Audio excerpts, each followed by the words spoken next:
Black Female Project.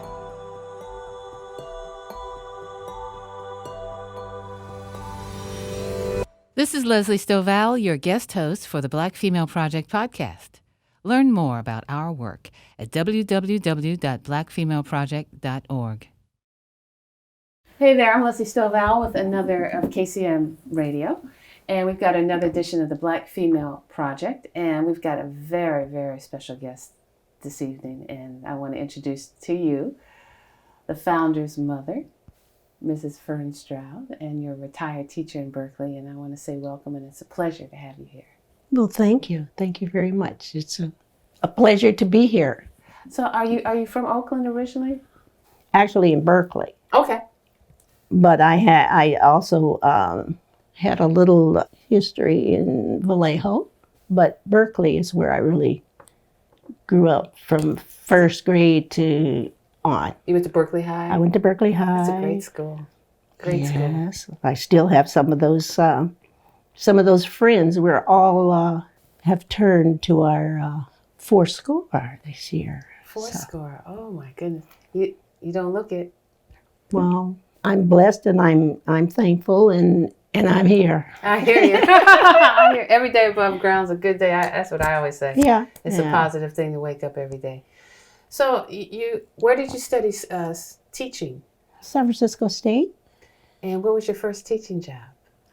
It was in Berkeley at LeConte School, elementary. Oh, okay. Mm-hmm. And you taught the little ones? Second grade.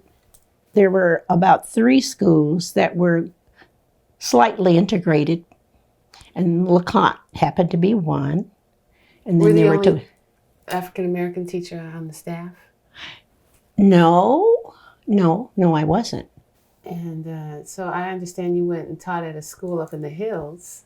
I was teaching in Berkeley before they integrated. Then I What year was that? Oh gosh, in the 60s. I went on maternity leave, and when I came back, they had started preparing the teachers for the integration slightly.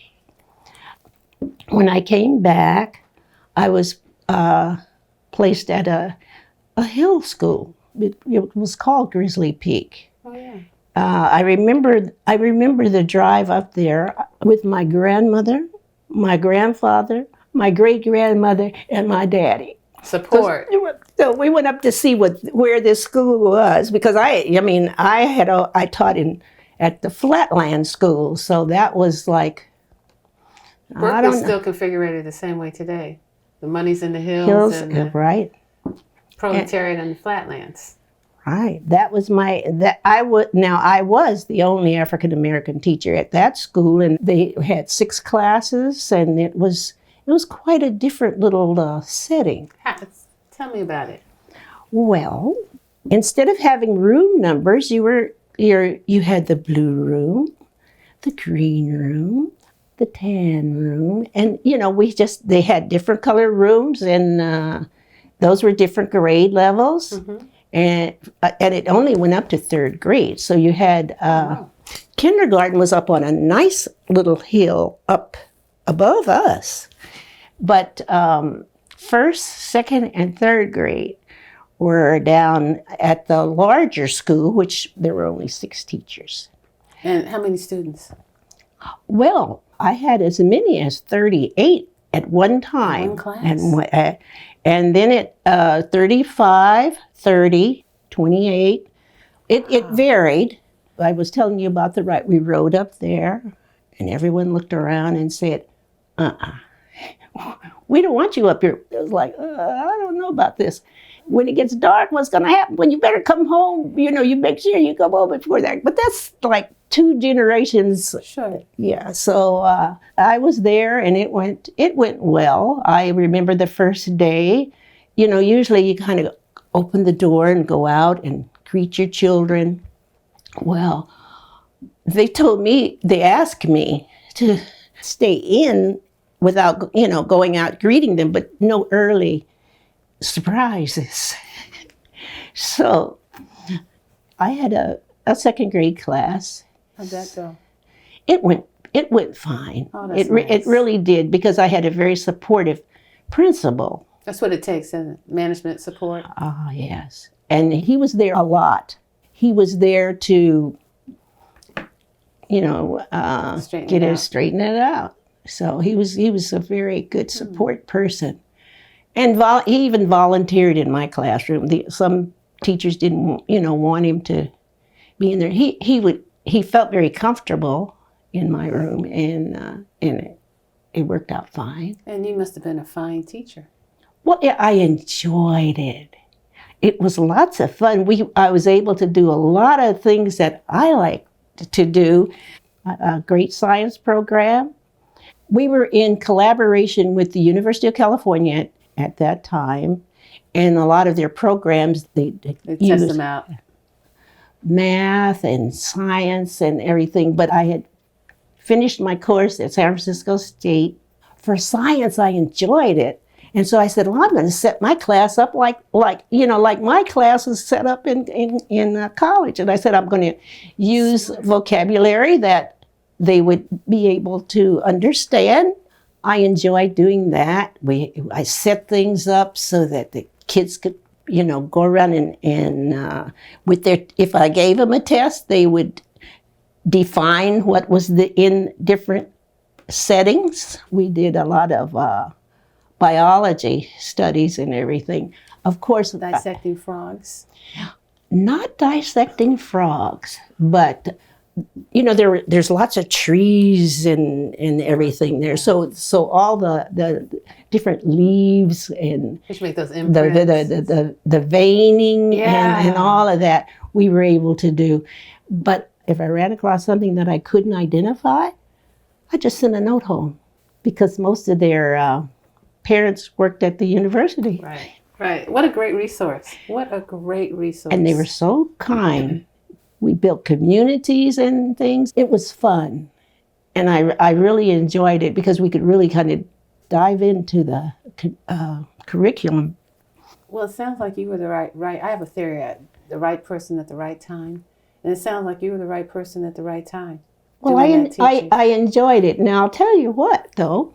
In testing me out, parents would volunteer. There were a lot of moms at home. They try to check on your competence? Each year. I mean, not each year, but each hour. You'd have a drop-in that would come in and help.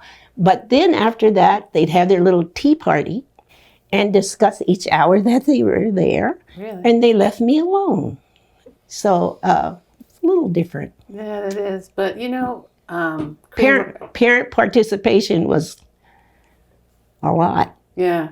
Did the little children, did they notice you were different from their other teachers? Or there's a hi, which just curious. I was just their teacher. Yeah. And sometimes when some of the parents came for parent-teacher conference, it's like, why she didn't say, they wouldn't say, they said, she didn't say you were a nice person.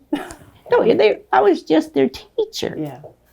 Isn't that interesting? That was interesting, because it was like, I'm glad they just see me as their teacher. Right. Yeah, because I was like the mother for the day. And think how privileged they were to share your company and your culture and your experiences and stuff. I mean, they had a diverse, exposure, experience before they were putting a word to it. Mm-hmm. And look how many kids you really helped. I mean, just by being you.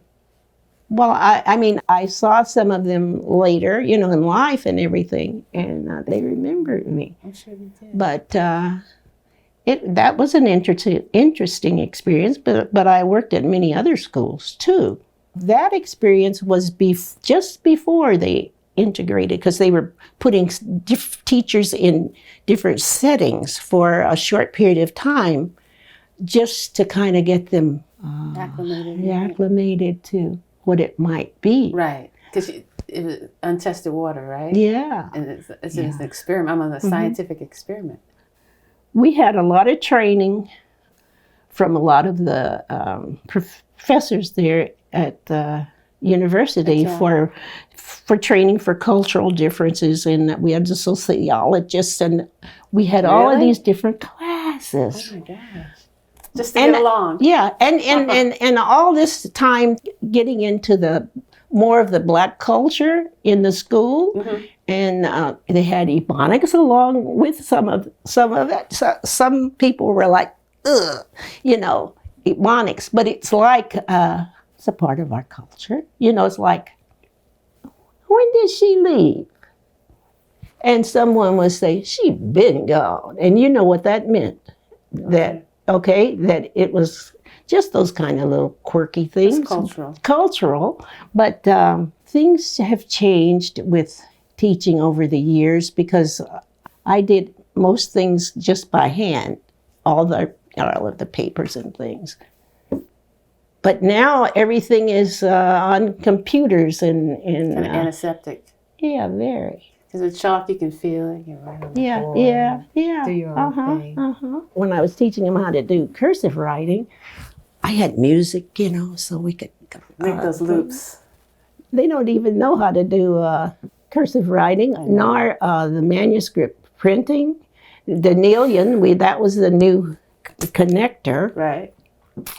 But things were a little different. As you get older and you're listening when there's bringing up this wonderful new way of doing things. It's like...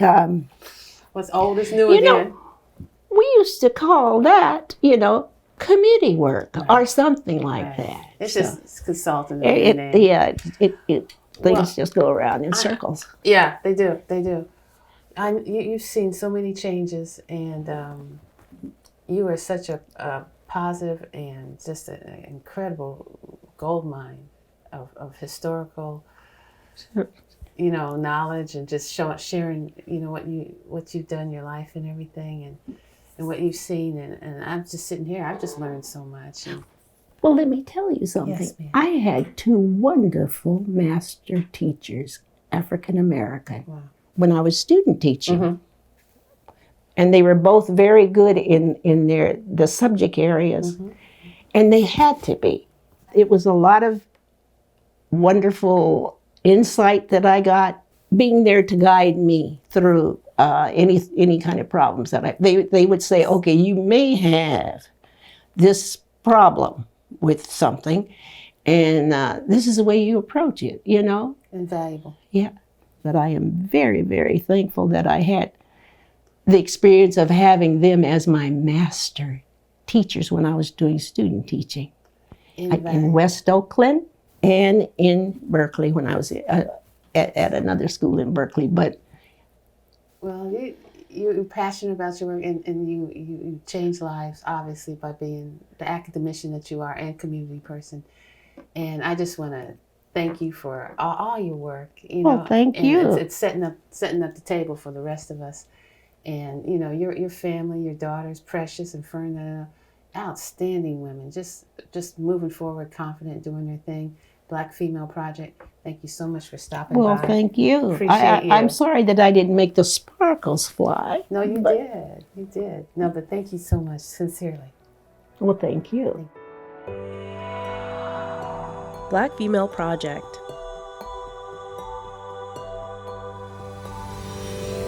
Thank you for listening to the Black Female Project podcast. Black Female Project works to positively impact the wellness and professional experience of Black women.